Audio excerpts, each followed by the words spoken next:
In 2017, the U.S. Treasury designated 8,764 communities as opportunity zones and sealed the selection process the moment the list was finalized. No one outside those walls has ever seen the full record of who requested which zones. By the end of this, you'll understand what they didn't want tracked. The pitch was clean. Congress passed the Tax Cuts and Jobs Act in December 2017. Buried on page 131 was a provision called Opportunity Zones, a plan to flood low-income neighborhoods with private investment. The idea: let wealthy investors park their capital gains in struggling communities, defer the taxes, and potentially never pay them at all. The government projected 35 million Americans would benefit. Zones were supposed to be chosen by governors, reviewed by Treasury, and locked in by June 2018. 1,200 economists and community groups submitted recommendations. It looked, on paper, like a rare bipartisan win. Then the list came back. The problem wasn't what was in the zones. It was what wasn't supposed to be there. A beachfront hotel project in Nevada, a luxury condo development already under construction in Portland, a single tract of land in New Jersey that sat directly adjacent to a property owned by a major Republican fundraiser. Zone after zone across 35 states that bore no resemblance to distressed or low income. The Economic Innovation Group, a think tank funded in part by Sean Parker, the co-founder of Facebook, had spent 3 years drafting the policy language. When Treasury released the final designations, EIG's preferred framework had been adopted almost word for word. The zones that happened to benefit their investors' existing holdings quietly made the cut. Remember that sealed selection process. It becomes important in about 60 seconds. Treasury's official explanation was that governors submitted the zones and Treasury approved them. Clean, transparent, above board.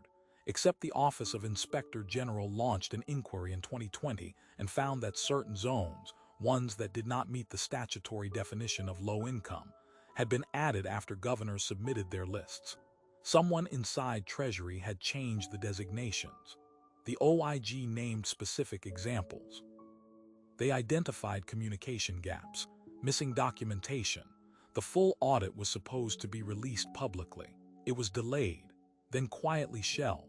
And when reporters filed FOIA requests to find out who had lobbied for individual zones, Treasury said the records didn't exist or couldn't be released.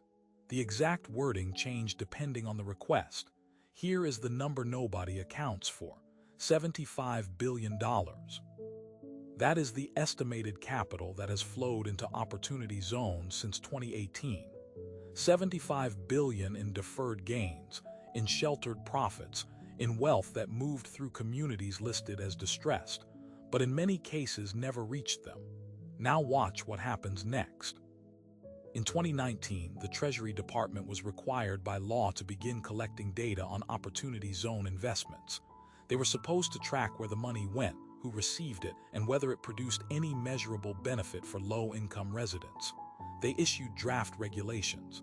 They held comment periods. They announced collection timelines. And then, in early 2020, they quietly removed the reporting requirement. No public announcement, no vote. A rule that had been moving steadily toward implementation simply stopped moving. The IRS received no data. Congress received no data. The communities that were supposed to benefit have no way to verify whether a single dollar reached them, or whether it just passed through their zip codes on the way to a developer's balance sheet. $75 billion.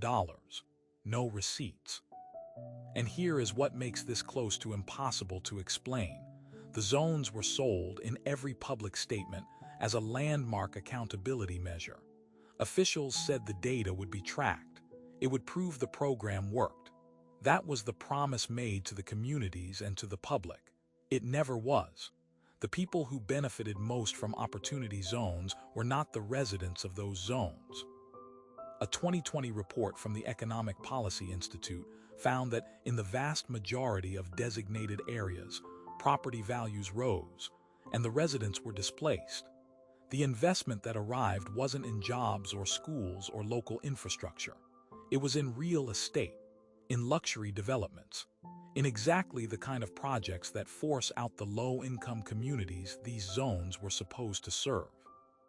A billionaire who moved $50 million in capital gains into a qualified opportunity fund could defer those taxes until 2026, and if they held the investment long enough, pay nothing on the appreciation. Nothing. The communities got the designation, the investors got the deferral, and the government collected no data to prove whether any of it worked. That is not an accident. That is a design. The reporting requirement was removed in 2020. The FOIA requests went unanswered. The OIG audit was shelved. $75 billion moved through these zones with no public record of where it landed or who it served. So here is the question no one in Washington wants to answer. If the program worked, if it actually helped those 35 million Americans they promised it would, why did they stop collecting the proof?